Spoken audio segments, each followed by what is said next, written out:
Hello guys, कैसे हैं आप सब। और बहुत टाइम बाद में एक लंबी वीडियो डाल रहा हूँ। अब इस वीडियो से स्टार्ट होगा मेरे कनाडा ट्रिप की लॉन्ग फॉर्म व्लॉग्स। इस वीडियो में हम लोग बात करने वाले हैं कनाडा के विजिटर वीज़ा के बारे में, जो कि होता है टूरिस्ट वीज़ा।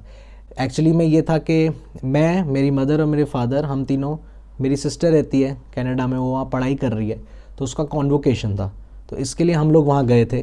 तो उसके कारण हमें एक नया देश एक्सप्लोर करने को मिल गया और मुझे आपके लिए व्लॉग करने का मौका मिल गया। तो उसके मैंने शॉर्ट कंटेंट तो डाला है, बट लॉन्ग फॉर्म अब स्टार्ट कर रहा हूँ मैं। तो इसमें मैं सबसे पहले बताना चाहूँगा कि कनाडा का वीज़ा दिखता कैसा है, वो मैं आपको एक झलक दिखाना चाहूँगा। ये मेरा पासपोर्ट है, और जो कनाडा का वीज़ा होता है वो स्टिकर वीज़ा होता है। इंडियंस के लिए स्टिकर वीज़ा आता है, इसमें ई वीज़ा की फैसिलिटी नहीं है अभी इंडियंस के लिए। तो जो स्टिकर वीज़ा है, यानी कि आपके पासपोर्ट पे लग के आता है, तो वो ये होता है आपके। आप देख सकेंगे, ये देखिए कनाडा का वीज़ा। मैंने डिटेल्स छुपाई नहीं है, आपको एक फ़ोटो यहाँ दिखा दूंगा कि कनाडा का वीज़ा कैसे दिखता है। इस वीडियो में आपको सब डिटेल बताने वाला हूँ कि ये वीज़ा आपको कैसे मिलता है, क्या क्या आपको प्रोसेस करना होता है, आपको क्या क्या डॉक्यूमेंटेशन चाहिए होता है, कितने ड्यूरेशन का मिलता है आपको वीज़ा, और कहाँ से आप वीज़ा ले सकते हैं। इस वीडियो को अच्छे से देखिए, समझिए, और अगर कोई भी आपके मन में डाउट्स होते हैं इस पूरी वीडियो के बाद, नीचे कमेंट सेक्शन में ज़रूर कमेंट करना। ये वीज़ा होता है टूरिस्ट वीज़ा कनाडा का, जिसे विजिटर वीज़ा भी कहा जाता है। तो इस वाला जो वीज़ा होता है, ये हमें मिलता है हमारे पासपोर्ट की वैलिडिटी के अकॉर्डिंग। मतलब जितना पासपोर्ट वैलिड है उतने टाइम का मिलेगा। अब जैसे मेरा 2027 फेब तक का ही पासपोर्ट है, उसके बाद एक्सपायर हो जाएगा। तो मुझे जो वीज़ा मिला है वो मुझे फेब 2027 तक मिला है। तो जितने आपके पासपोर्ट की वैलिडिटी है उस हिसाब से मिलता है। इस वीडियो को अब हम कुछ पार्ट्स में डिवाइड करेंगे। सबसे पहले मैं आपको बताऊंगा कनाडा का वीज़ा प्रोसेस क्या होता है, जिसमें मैं ड्यूरेशन बताऊंगा, कितने टाइम पहले अप्लाई करते हैं, एक basic step by step process होता है वीज़ा का, वो बताऊँगा। उसके बाद मैं आपको एक वीज़ा सर्विसेज के बारे में बताऊँगा, जिन्होंने मेरी बहुत हेल्प की कनाडा वीज़ा का काम करवाने के लिए, और ये स्पॉन्सर्ड नहीं है, ये मेरा पर्सनल रिकमेंडेशन है, तो उसके बारे में बताऊँगा। उसके बाद आपको क्या क्या डॉक्यूमेंट्स रिक्वायर्ड होते हैं जो आपको सबमिट करने होते हैं कनाडा टूरिस्ट वीज़ा लेने के लिए। इसके बाद फिर मैं आपको कुछ एक्सपर्ट टिप्स दूंगा, जिससे आप अपना वीज़ा रिजेक्शन को अवॉइड कर सकते हैं कनाडा के। को इस टूरिस्ट वीज़ा के लिए आपको इंटरव्यू देने की ज़रूरत नहीं है। कई लोगों को ये लगता है क्योंकि यूएस कनाडा साथ साथ देश है, काफ़ी चीज़ें उनकी मिलती हैं, कल्चर्स मिलते हैं, तो उन्हें लगता है जैसे यूएस के टूरिस्ट वीज़ा के लिए हमें इंटरव्यू देना पड़ता है, तो उन्हें लगता है कि कनाडा के टूरिस्ट वीज़ा के लिए भी इंटरव्यू देना पड़ता है। लेकिन ऐसा नहीं है। कैनेडियन टूरिस्ट वीज़ा के लिए आपको कोई इंटरव्यू देने की ज़रूरत नहीं है इंडियन पासपोर्ट होल्डर्स को। कनाडा विजिटर या टूरिस्ट वीज़ा है, वो इसलिए भी इंपॉर्टेंट है क्योंकि उसके कारण कुछ कंट्रीज़ हैं जो आपको वीज़ा फ्री एक्सेस भी दे देती हैं अगर इंडियंस के पासपोर्ट पे कनाडा का विजिटर वीज़ा लगा होता है। तो इसलिए कनाडा विजिटर वीज़ा के मिलने का अगर प्रोसेस मुझे सिंपली ब्रेक डाउन करना हो तो वो इन स्टेप्स में आएगा। सबसे पहले आप अपने सारे डॉक्यूमेंट्स जो हैं उनकी सॉफ्ट कॉपीज़ ईमेल करते हैं। उसके बाद फिर कुछ डेज़ के बाद आपको VFS ग्लोबल की तरफ से एक बायोमेट्रिक लेटर आता है और बायोमेट्रिक अपॉइंटमेंट डेट आता है, जिस दिन आपको अपनी सिटी का जो भी VFS ग्लोबल का ऑफिस है वहाँ पर जाके आपको अपने बायोमेट्रिक्स सबमिट करने पड़ते हैं। जो आपके बायोमेट्रिक्स होते हैं ये आपके 10 साल के लिए वैलिड होते हैं कनाडा के। जैसे कि भगवान ना करे अगर आपका वीज़ा रिजेक्ट भी हो जाता है, आप वापस रीअप्लाई करते हैं, तो जब आप वापस अप्लाई करते हैं तो आपको बायोमेट्रिक्स वापस नहीं करने पड़ते, आपको 10 साल के लिए बायोमेट्रिक्स उनके पास सेव हो जाते हैं, कैनेडियन अथॉरिटीज़ के पास। और जब बायोमेट्रिक्स आपके सेव होते हैं उसके बाद वो एक स्लिप लगा देते हैं आपके पासपोर्ट के पीछे, जिसमें बार कोड होता है और ये बायोमेट्रिक्स की डिटेल होती है। आपके डॉक्यूमेंट्स और बायोमेट्रिक्स अब सबमिट हो गए। उसके बाद फिर अराउंड 15 से 20 दिन या 1 महीने तक भी कभी कभी टाइम लग जाता है, जिसके बाद आपके वीज़ा के ऊपर डिसीजन आता है। हमारा वीज़ा लग गया था तो हमें एक्सेप्टेंस लेटर आ गया कि जिसमें उन्होंने हमें ये लिख कर भेजा कि आपका वीज़ा एक्सेप्ट हो गया, आपकी एप्लीकेशन एक्सेप्ट हो गई है। तो इसके बाद आपको ये करना होता है, फिर आपको एक डेट लेनी होती है जिसमें आप जाकर VFS ग्लोबल के ऑफिस में अपने पासपोर्ट्स को सबमिट करते हैं ताकि वो वीज़ा स्टैंपिंग के लिए जा सके। उसके बाद फिर आपको एक डेट मिलती है जिस दिन आपको पासपोर्ट कलेक्शन करना होता है। तो पासपोर्ट जब आप कलेक्ट करते हैं तो उसमें जैसे मैंने आपको दिखाया वैसे आपके पासपोर्ट में वीज़ा स्टिक होकर आ जाता है। कनाडा विजिटर वीज़ा का प्रोसेस आप 2 तरीके से कर सकते हैं। या तो आप सेल्फ अप्लाई कर सकते हैं कनाडा की इमिग्रेशन वेबसाइट पे जाके, जो उनकी इमिग्रेशन अथॉरिटी है जो है IRCC, या आप किसी वीज़ा एजेंसी के थ्रू या वीज़ा सर्विसेज एजेंसी के थ्रू करवा सकते हैं। मैं पर्सनली आपको ये रेकमेंड करूँगा आप वीज़ा सर्विसेज एजेंसी के थ्रू करवाइए, क्योंकि कनाडा का टूरिस्ट वीज़ा का जो प्रोसेस होता है वो थोड़ा ट्रिकी होता है, सब डॉक्यूमेंटेशंस का वो। तो उसमें अगर कहीं भी थोड़ी बहुत गलती हो गई, आप सेल्फ अप्लाई करें उनकी इमिग्रेशन वेबसाइट पे, और बाद में VFS ग्लोबल में आपके डॉक्यूमेंट्स जाएँ और वहाँ कोई गलती हो जाए, किसी कारण आपका वीज़ा रिजेक्ट हो जाए, उससे बेटर है कि आप वीज़ा सर्विसेज ले लीजिए। तो इसलिए मैं यहाँ आपको रेकमेंड करूँगा उस वीज़ा सर्विस एजेंसी का नाम जिसने मुझे बहुत हेल्प की और हमारा वीज़ा लगा कर दिया। उनका नाम है एरोसिटी वीज़ाज़। तो ये कंपनी है, ये इनका ऑफिस दिल्ली में है और इनके सारे डिटेल्स जो है, इनकी वेबसाइट के डिटेल्स, इनके कॉन्टैक्ट डिटेल्स, सब कुछ मैंने नीचे डिस्क्रिप्शन बॉक्स में लिख दिए हैं। 24/7 हेल्पलाइन नंबर भी दिया हुआ है, उनकी वेबसाइट भी दी हुई है और सब डिटेल्स आपको वहाँ मिल जाएंगे। इनसे आप कांटेक्ट कीजिए, ये आराम से आपको सब डॉक्यूमेंट चेकलिस्ट भी भेज देते हैं। उसके बाद सब आपको डॉक्यूमेंट्स कंपाइल करके इन्हीं को भेजने होते हैं। ये आगे खुद अपने आप सबमिशंस वगैरह करते हैं और फिर जब आपका अप्रूवल लेटर आता है या बायोमेट्रिक लेटर आता है, वो सब भी आपको करके दे देते हैं और आपको डेट भी दिलवा देते हैं ये VFS ग्लोबल में, जब आपको अपना बायोमेट्रिक्स देना है या जब आपको अपना पासपोर्ट सबमिशन करना है या कलेक्शन करना है। एरोसिटी वीज़ाज़ वाले कॉस्ट कितनी लेते हैं? कनाडा टूरिस्ट वीज़ा का कॉस्ट है इंडियंस के लिए करंटली वो अराउंड है 12,100 रुपये, जिसमें आपके दोनों बायोमेट्रिक्स भी आ जाते हैं और आपके वीज़ा का कॉस्ट भी आ जाता है। और ये जो अपने सर्विस चार्जेस लेते हैं वो लेते हैं अराउंड 3,000। तो आप समझ लीजिए एक एप्लीकेशन का अराउंड 15,000 में आपका सब हो जाएगा, जिसमें 12,000 आप वीज़ा की फ़ी लेते हैं जो कैनेडियन गवर्नमेंट को जाती है और 3,000 रुपये एरोसिटी वीज़ाज़ वाले लेते हैं अपने सर्विस चार्जेस के लिए। अगर पासपोर्ट कलेक्शन और पासपोर्ट सबमिशन के लिए आप खुद फिजिकली ना जा पाएँ तो आप ये भी कर सकते हैं कि उनकी पेड सर्विसेज भी ले सकते हैं VFS ग्लोबल वालों की, जिसमें वो कुछ एक्स्ट्रा चार्जेस लेते हैं, जिसमें घर से आके उनके ऑफिशियल्स आपके पासपोर्ट ले जाते हैं और जब आपके पासपोर्ट पे वीज़ा स्टैंप हो जाता है, वीज़ा लग जाता है, तो आपके घर पे डिलीवर भी कर जाते हैं। अब नेक्स्ट टॉपिक पे जिसमें आता है कि क्या क्या डॉक्यूमेंट्स चाहिए भाई। अब सब हो तो गया, लेकिन डॉक्यूमेंट्स क्या लगाने हैं हमें जिससे हमें अपने कनाडा का विजिटर वीज़ा मिले। और मैं आपको ये सजेस्ट करना चाहूँगा कि कनाडा के विजिटर वीज़ा का प्रोसेस आप 2 से ढाई महीने पहले आप स्टार्ट कर लीजिए, उस डेट से जब आप प्लान कर रहे हैं ट्रैवल करने का कनाडा, क्योंकि अभी काफ़ी टाइम लग जाता है कभी कभार। और अभी थोड़ा न्यूज़ में भी आपने देखा होगा इंडिया कनाडा के थोड़े इश्यूज़ भी चल रहे हैं डिप्लोमेटिकली, और वैसे भी वीज़ा के लिए बहुत लोग लगाते हैं लाइन, क्योंकि बहुत हमारे पंजाबी भाई बहन तो सब जाना चाहते हैं कनाडा घूमने के लिए, पढ़ाई के लिए, काम के लिए, तो वैसा रहता है। और इंडियंस के बीच में अब एक नई डेस्टिनेशन का कनाडा का भी क्रेज़ है, क्योंकि कभी कभार आपका अप्रूवल लेटर आने में एक महीना लग जाता है, जिसमें वो डिसाइड करते हैं, आपका डिसीजन लेटर बोलते हैं उसे, जिसमें वो डिसाइड करते हैं कि भाई इसको वीज़ा देना है या नहीं देना। तो ये चीज़ आप ध्यान रखिए। अब स्टार्ट करते हुए कि क्या क्या डॉक्यूमेंट्स चाहिए, तो सबसे पहला डॉक्यूमेंट है वो है आपके पास एक वैलिड इंडियन पासपोर्ट होना चाहिए और उसका आपको फ्रंट पेज जिसमें आपका फ़ोटो होता है, नाम होता है, वो डिटेल्स होते हैं, उसकी कॉपी लगानी है।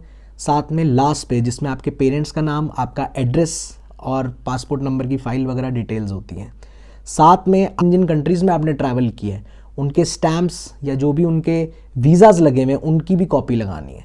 तो आपको अपने पासपोर्ट का फ्रंट, बैक और बीच के वीज़ा पेजेस की कॉपी लगानी है, ताकि कैनेडियन अथॉरिटीज़ ये देख पाएँ कि आपने कहाँ का इंटरनेशनली अभी तक ट्रैवल किया है। वो आपकी ट्रैवल हिस्ट्री भी चेक करते हैं। अगला डॉक्यूमेंट आता है आपको पासपोर्ट साइज़ फ़ोटोग्राफ। ये पासपोर्ट साइज़ फ़ोटोग्राफ आपके फेस का क्लोजअप होना चाहिए, जिसमें आपने कोई चश्मा वगैरह ना डाला हो, कोई ग्लेयर नहीं होना चाहिए उसके ऊपर। उसके बाद आपका पूरा फेस अच्छी तरह विजिबल होना चाहिए एयर्स के साथ। अगर लेडीज़ हैं तो उनके लिए मैं सजेस्ट करूँगा कि आप लोग अपने बालों को बांध दें, ताकि वो आपके बाल चेहरे पे माथे को ना ढकें। आपका फेस एकदम क्लियर होना चाहिए और बिल्कुल सेंटर अलाइन आप फ़ोटो खिंचवाएं। मतलब कुछ लोग मैंने देखा है जो ऐसे करके खिंचवाते हैं फ़ोटोज़, ऐसे करके खिंचवाते हैं, उन्हें लगता है कि जैसे कि फ़ोटोग्राफ्स खिंच रहे हैं इंस्टाग्राम वगैरह कहीं पोस्ट करने के लिए। नहीं, ये बहुत सीरियस चीज़ है, आपको वीज़ा एप्लीकेशन के लिए देना है। उसके बाद थर्ड डॉक्यूमेंट जो होता है जो देना पड़ता है इसके लिए, वो होता है आपका कवर लेटर।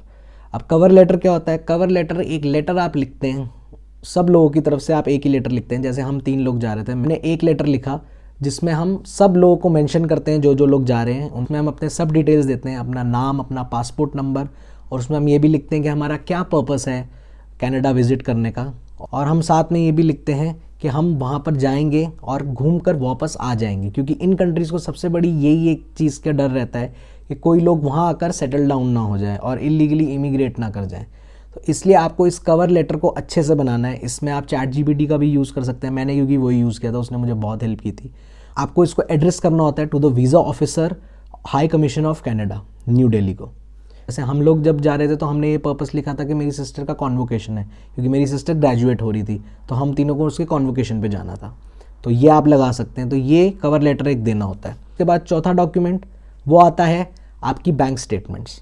इसका मतलब जितने भी लोग जो कि अबव 18 हैं, कुछ भी काम कर रहे हो, चाहे आप बिज़नेस कर रहे हो या आप जॉब कर रहे हो, जब तक कि आप होम मेकर नहीं है। अब जैसे मेरी जो मदर है वो होम मेकर है, होम मेकर्स को अपनी बैंक स्टेटमेंट्स देने की ज़रूरत नहीं है। तो बाकी जितने लोग हैं, जैसे मुझे और मेरे फादर को, हमें अपनी बैंक स्टेटमेंट्स देनी पड़ी। तो बैंक स्टेटमेंट्स आपको देनी है, अपनी 6 मंथ्स की बैंक स्टेटमेंट देनी है। कनाडा की अथॉरिटीज़ इसलिए मांगती हैं ताकि वो ये देख सकें कि आप फाइनेंशियली कैपेबल हो ये ट्रिप लेने के लिए और कनाडा में आकर आप अपने खर्चे उठा सकें इस ट्रिप के। उसके बाद अगला डॉक्यूमेंट जो आता है वो है आपके इनकम टैक्स रिटर्न्स। आप चाहे बिजनेस करते हो, जॉब करते हो, जो भी हो, आपको अपने इनकम टैक्स रिटर्न शो करने, लास्ट 3 ईयर्स की आपको अपनी ITR शो करनी है। फिर अगला डॉक्यूमेंट आता है आपके आधार कार्ड। तो आधार कार्ड आपको देने हैं और आधार कार्ड पे मैं आपको रेकमेंड करूँगा कि आप आधार कार्ड जो नए डिज़ाइन वाले आधार कार्ड्स हैं वो दीजिएगा, जिसमें कि आपका इशू डेट भी लिखा होता है। उसके बाद आपको अपने कॉन्टैक्ट डिटेल्स वगैरह भेजने होते हैं, अपनी ईमेल ID वगैरह भेजनी होती है। उसके बाद एक बहुत इंपॉर्टेंट डॉक्यूमेंट जो आपको देना होता है वो होता है आपका वर्क प्रूफ। इन कंट्रीज़ को यही होता है कि आप कहीं इनकी कंट्री में जाके, कनाडा में जाके रुक ही ना जाए और वापस अपने देश आए ना। तो इसलिए आपको सबसे बड़ी चीज़ उन्हें ये प्रूफ देना होता है कि आप वापस अपने देश आएंगे। तो उसका प्रूफ ये है कि आप अपने वर्क प्रूफ्स दीजिए। आप ये बताइए कि मेरा इंडिया में बिजनेस है या मेरा इंडिया में काम है, तो मुझे वापस आना ही है। तो अगर आप जॉब वाले हैं या बिजनेस वाले हैं तो आपको अलग अलग डॉक्यूमेंट्स देने पड़ेंगे एज अ वर्क प्रूफ अपने। अगर आप जॉब करते हैं तो आपको सबसे पहले एक NOC लाना पड़ेगा अपने एम्प्लॉयर से, जिसमें वो ये लिख कर देंगे कि वो आपको इस सेट ऑफ पीरियड की जितने टाइम के लिए आप कनाडा ट्रैवल कर रहे हैं उतने टाइम की आपको वो छुट्टी अलाउ कर रहे हैं। उसके बाद आपको अपने लास्ट 3 मंथ्स की सैलरी स्लिप्स देनी है। उसके बाद साथ में फिर आपको अपने जॉब ज्वाइनिंग डेट्स के प्रूफ देने। तो ये 3-4 प्रूफ्स जो हैं ये आपको देने हैं अगर आप जॉब करते हैं। अब बात करते हैं उन लोगों की जो सेल्फ एम्प्लॉयड हैं, जिनका खुद का बिजनेस है। तो उस केस में आपके जो डॉक्यूमेंट्स लगेंगे इस वर्क प्रूफ के लिए वो लगेंगे, आपको अपने कोई भी ओनरशिप डीड का प्रूफ देना है। अगर आप ओनर है कंपनी के, उसका ओनरशिप डीड का प्रूफ देना है। आपको अपने कंपनी के बैंक स्टेटमेंट्स देने हैं, साथ में अपनी कंपनी के इनकम टैक्स रिटर्न्स देने हैं। जॉब और बिजनेस दोनों में मैं आपको एग्जांपल दे देता हूँ मैंने कैसे किया। तो जॉब का एग्जांपल देता हूँ, जैसे मेरे फादर डॉक्टर हैं तो वो एक हॉस्पिटल में हैं डॉक्टर। उन्होंने अपना लीव अप्रूवल लेटर और NOC सबमिट किया जिसमें ये लिखा हुआ था कि इस डेट से इस डेट तक जो हॉस्पिटल है वो उन्हें अलाउ कर रहा है कि वो छुट्टी पे जा सकते हैं। साथ में उन्होंने अपने लास्ट 3 मंथ्स के सैलरी स्लिप्स लगाए, जॉब ज्वाइनिंग लेटर मिला था उस लेटर की कॉपी लगाई। तो ये हो गया जॉब के लिए। अब रही बात बिजनेस के लिए, अब जैसे मेरे वाले केस के लिए जिसमें मैं कंटेंट क्रिएटर हूँ, उसमें मैंने अपना MSME सर्टिफिकेट लगाया। ये योलो यात्रा करके मेरी कंपनी है और मेरा YouTube चैनल है जिस पर मैं कंटेंट बनाता हूँ वगैरह, ये सब मैंने डाला। अगर आप बिजनेस ओनर है और आपके पास अगर GST सर्टिफिकेट है तो वो आप GST सर्टिफिकेट भी लगा सकते हैं, वो भी एक प्रूफ ऑफ बिजनेस है। साथ में मैंने अपना ट्रेडमार्क का एक सर्टिफिकेट लगा दिया। ये डॉक्यूमेंट्स वर्क के मैंने अपने लगाए और अपने फादर के लगाए। मेरी मदर के नहीं लगवाने पड़े क्योंकि वो होम मेकर है। उसके बाद फिर अगला डॉक्यूमेंट है, अगर कोई आपको कनाडा में इनवाइट कर रहा है, कोई कनाडा में रहता है और वो आपको इनवाइट कर रहा है तो आपको उसके डॉक्यूमेंट्स लगाने हैं। अब जैसे अगर मैं अपने केस की बात करूं तो मेरे सिस्टर का कॉन्वोकेशन था वहाँ पर, वो हमें बुला रही थी अपने कॉन्वोकेशन पर हम तीनों को, तो इसलिए उसने अपने कुछ डॉक्यूमेंट्स शेयर किए। अब जैसे वो इन्वाइट कर रही थी तो उसने जैसे कि अपने जो उसके कॉलेज की तरफ से जो उससे कॉन्वोकेशन लेटर आया था उसकी एक कॉपी हमने लगाई, जिसमें हमने कैनेडियन अथॉरिटीज़ को ये बताया कि ऑफिशियली उसके कॉलेज में ये उसका कॉन्वोकेशन है और हम एज अ फैमिली उसे विजिट करना चाहते हैं, उसके कॉन्वोकेशन अटेंड करना चाहते हैं वहाँ जाके। साथ में उसके बाद हमने उसके पासपोर्ट की कॉपी लगाई, उसके वीज़ा की कॉपी, उसको जो इमिग्रेशन स्टैंप मिला था कनाडा एंटर करने पे उसकी कॉपी, साथ में उसके स्टूडेंट आईडी की कॉपी क्योंकि वो पढ़ रही है वहाँ पर, स्टूडेंट आईडी की कॉपी, उसके स्टडी परमिट की कॉपी और साथ में उसका रेजिडेंस प्रूफ। तो इससे ये प्रूफ हो गया कि हमारा कोई नोन है जो हमें इन्वाइट कर रहा है वहाँ पर। अगर बाय चांस आपका कोई इन्वाइटी नहीं है, आप खुद अपने दम पे जा रहे हो, तो इस केस में आप ये कर सकते हो कि आप अपनी होटल बुकिंग्स दिखा सकते हो उन्हें। और कभी कभार कुछ लोग ये पूछते हैं कि कनाडा विजिटर वीज़ा के लिए क्या फ़्लाइट टिकट्स दिखानी पड़ती है? नहीं, बिल्कुल नहीं दिखानी पड़ती, क्योंकि कैनेडियन अथॉरिटीज़ को भी ये चीज़ पता है कि जो कनाडा की फ़्लाइट है टू एंड फ्रो है इंडिया से, वो काफ़ी कॉस्टली होती हैं। तो इसलिए फ़्लाइट्स कोई भी पहले बुक करवा के नहीं रखता है। तो यही है सब बेसिक डॉक्यूमेंट्स जो मैंने आपको बताए हैं, जो आपको चाहिए होंगे कनाडा विजिटर वीज़ा लेने के लिए। अब मैंने आपको वीज़ा के बारे में डिटेल्स बता दिया, वीज़ा का क्या प्रोसेस है सब बता दिया। उसके बाद बता दिया कि एरोसिटी वीज़ा जो वीज़ा सर्विस एजेंसी है उनसे वीज़ा का आप सारा काम करवा सकते हैं। उसके बाद डॉक्यूमेंट्स क्या रिक्वायर्ड है वो भी मैंने आपको बता दिया। अब बहुत इंपॉर्टेंट पॉइंट और लास्ट पॉइंट भी, जिसमें कि ये कि क्या ऐसे टिप्स हैं या ऐसे क्या तरीके हैं जिससे हम कनाडा का विजिटर वीज़ा का रिजेक्शन प्रिवेंट कर सकते हैं, क्योंकि काफ़ी लोगों के कनाडा के visitor visas Indian passport holders के, इंडियंस के रिजेक्ट होते हैं और उसके कई कारण हैं। और उसी कारणों पे मैं अब आपको बताऊंगा कि क्या क्या चीज़ें हैं जिससे आपको बच के चलना है कि आपका फर्स्ट गो में ही आपको कनाडा का विजिटर वीज़ा मिल जाए। सबसे पहला पॉइंट है इसमें कि आपको अपने बैंक अकाउंट्स में अच्छा खासा अमाउंट दिखाना है। यानी कि जितने लोग अपने बैंक स्टेटमेंट्स दे रहे हैं कनाडा के विजिटर वीज़ा एप्लीकेशन के लिए, आपके अकाउंट में मिनिमम 3 से 4 लाख इंडियन रुपीज़ होने चाहिए, क्योंकि जितना ज़्यादा पैसा आपके अकाउंट में रहेगा उतना ज़्यादा चांसेस होते हैं कि कैनेडियन अथॉरिटीज़ को लगता है कि ये वेल टू डू है, सेल्फ सफिशिएंट है, तो ये अपना खर्चा कनाडा में आके उठा सकता है, क्योंकि कनाडा कॉस्टली कंट्री है। अगर मैं कनाडा की करेंसी की बात करूं तो वहाँ कैनेडियन डॉलर्स चलते हैं और एक कैनेडियन डॉलर का रेट अप्रॉक्सीमेटली हमारा 60 से 62 रुपये है। उसके बाद अगला पॉइंट है कि आपको एक बहुत स्ट्रॉन्ग एविडेंस देना है कैनेडियन अथॉरिटीज़ को, वीज़ा ऑफिसर को कनाडा के, कि आप इंडिया वापस आएंगे और आप कनाडा में स्टे नहीं करेंगे। तो इसके लिए आप क्या क्या दे सकते हैं, मैंने पहले बताया, जैसे आप अपना ऑक्यूपेशन प्रूफ्स बहुत स्ट्रॉन्ग दीजिए, अपना बिजनेस है तो उसके प्रूफ दीजिए कि आप बताइए कि मेरा जॉब है या मेरा बिजनेस है तो मुझे वापस आना ही है इंडिया में, वहाँ तो रहूँगा नहीं, मैं सिर्फ घूमने आ रहा हूँ वहाँ पर या विजिट करने आ रहा हूँ। और दूसरी चीज़ जिससे ये प्रूफ होता है कि आप कनाडा में ओवरस्टे नहीं करेंगे या वापस इंडिया आ जाएंगे, जो कहीं ना कहीं कुछ मैटर करता है, वो है कि आपकी एक डिसेंट ट्रैवल हिस्ट्री होनी चाहिए। अब जैसे मैं अपना एग्जाम्पल दूँ तो कनाडा से पहले मैं 7 कंट्रीज़ जा चुका था और मेरे पेरेंट्स भी, जो मेरी मदर हैं वो 2 कंट्रीज़ जा चुकी थी और मेरे फादर भी काफ़ी कंट्रीज़ जा चुके थे उससे पहले। तो अगर आपकी कुछ बेसिक ट्रैवल हिस्ट्री है तो तब आपके चांसेस और बढ़ जाते हैं कि आपको कनाडा का विजिटर वीज़ा मिल जाए। और बिल्कुल आप नए बंदे हो जिसने आज तक बिल्कुल अब्रॉड नहीं ट्रैवल किया और एकदम कनाडा जा रहे हो, तो वहाँ चांसेस थोड़े से मुश्किल होते हैं आपका कनाडा विजिटर वीज़ा मिल जाता है, बट उसमें चांसेस होते हैं कि कई बार, काफ़ी बार रिजेक्ट भी हो जाता है। उसके बाद थर्ड पॉइंट है आपका strong reason to visit Canada. आपको अपने कवर लेटर में डिटेल में ये चीज़ बताना है कि आप क्यों कनाडा जाना चाहते हैं। इसमें आप कवर लेटर में अपना आइटनरी डाल सकते हैं, अपना डिटेल आप बताइए, मैं कहाँ कहाँ घूमने वाला हूँ, किन किन जगहों पे मैं जाने वाला हूँ।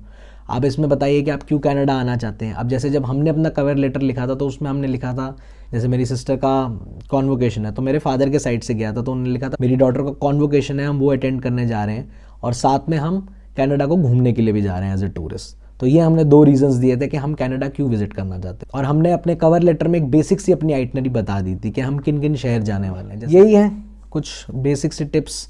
और अगर कोई में से टिप्स या कोई ऐसी चीज़ छूट गई हो जो कनाडा विजिटर वीज़ा के बारे में बहुत इंपॉर्टेंट है और आपको पता है और आप होकर आ चुके हैं, तो आप भी नीचे कमेंट कर दीजिएगा और लोगों का भी फ़ायदा होगा इसमें, जो इस वीडियो को देखेंगे और नीचे कमेंट्स भी देखेंगे।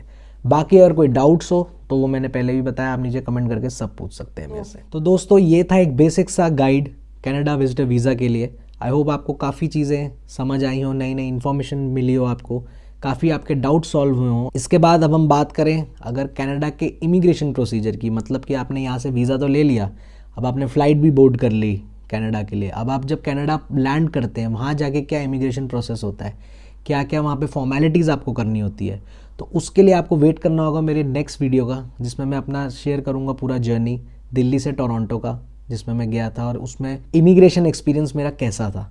तो इसके लिए मैं आपको सजेस्ट करूंगा कि आप चैनल को याद से सब्सक्राइब कर लीजिए और साथ में बेल आइकन को प्रेस करके नोटिफिकेशंस भी ऑन कर लीजिए, क्योंकि उससे जब भी मैं नेक्स्ट ब्लॉग डालूंगा लॉन्ग वीडियो तो वो आप देख सकते हैं और नई इन्फॉर्मेशन आप जान सकते हैं।